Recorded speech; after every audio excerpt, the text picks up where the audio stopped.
creating nonstop, perpetual war in the Middle East?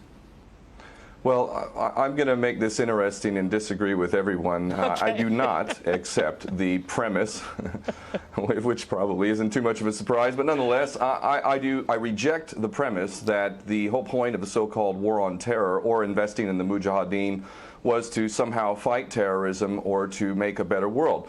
I would argue that if you really want to know what's happening with Middle Eastern policy, then you must read Oded Yanan's A Strategy for Israel in the 1980s. Now, in that document, which is pretty much being played out to a T right now and has been for many years, there were serious objectives for Israel. And Israel's main objectives were to expand and grow in line with the Greater Israel Project. And in order for it to do that, there would need to be an excuse to justify the expansion of Israel. And in order to do that, we would have to sow the seeds of sectarian hatred and violence in the region. The number one target of this plan was Iraq. We've achieved that. That's not a failure. That's actually a success. Iraq is a failed state largely. It is an absolute basket case. Sectarian hatred is absolutely insane. We see the beheadings and all of this madness, and we think it's a disaster. No, it's not at all. In fact, it's all part of the plan to break up Iraq into 3 different states.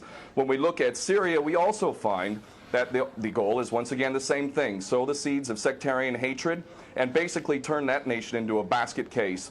This is happening according to plan as well. Now, ISIS, funny enough, could stand for the Israeli Secret Intelligence Service. Many people are seeing the very big benefits to the state of Israel, the so-called Jewish state of Israel, by the breakup and the balkanization of the surrounding states. So actually, if you believe what's being told to you, and I just don't know why anyone would believe anything that comes out of the mouth of virtually any Western leader, whether it be Obama or Bush or any of the rest of them, all of these people are nothing but patent liars, and everything they say is pretty much the opposite of the truth. So I don't accept virtually anything they say. Okay, good. Okay, Peter, if I can go to you in New York.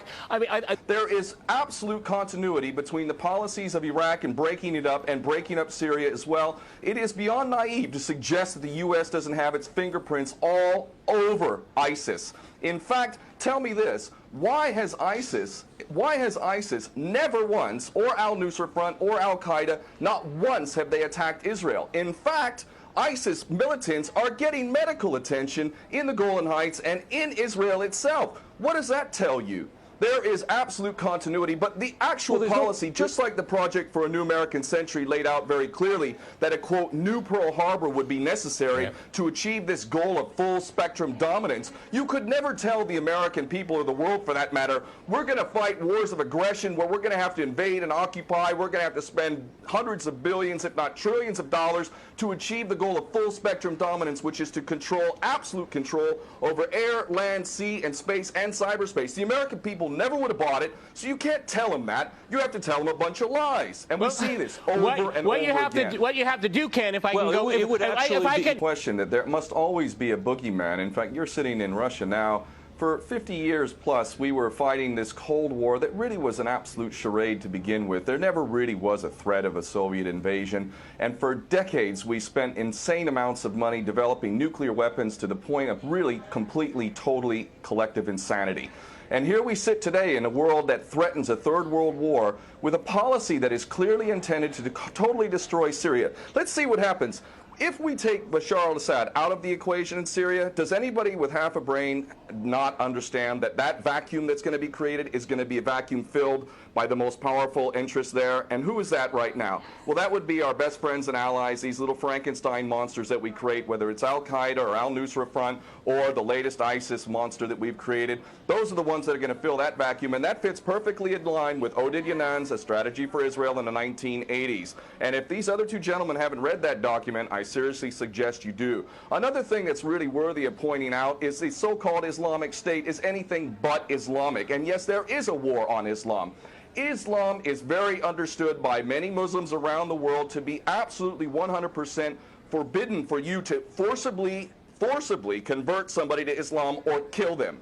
This is totally untrue. Back in the medieval times, when there was Muslim empires, it was an absolute understanding and policy amongst the Muslims who were in charge at that time that those who practiced whatever religion were allowed to continue practicing that religion, and they were not even forced to pay taxes into the Muslim empire itself. However, However, if people wanted to practice that religion, they would not be able to derive the benefits of the tax system and so on and so forth. The bottom line is no Muslim in their right mind would justify going in and literally executing men, women, and children simply because they don't convert to your religion. These people are not Islamic. They are creations of the monster, which is the empire of the United States and all its cohorts in Israel and England in particular. And this monster is purposely created to justify the continuing insanity of the never-ending war policy, which is really the core of America. And that is exactly why I renounced my U.S. citizenship. This madness cannot be considered anything but the major threat to the world. Okay, Peter, in New York, one of the things we've seen... Well,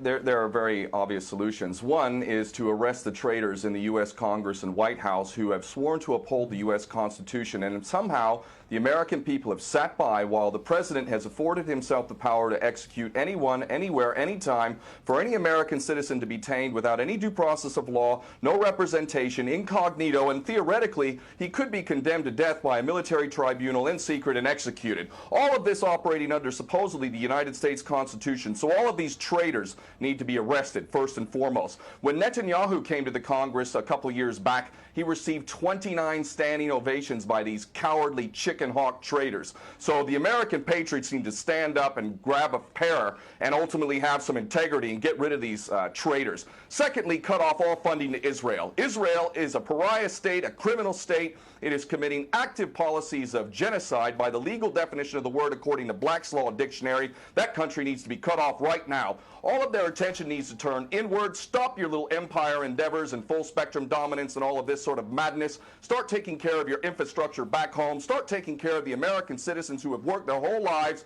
and now find themselves wondering how they're going to keep a roof over their head.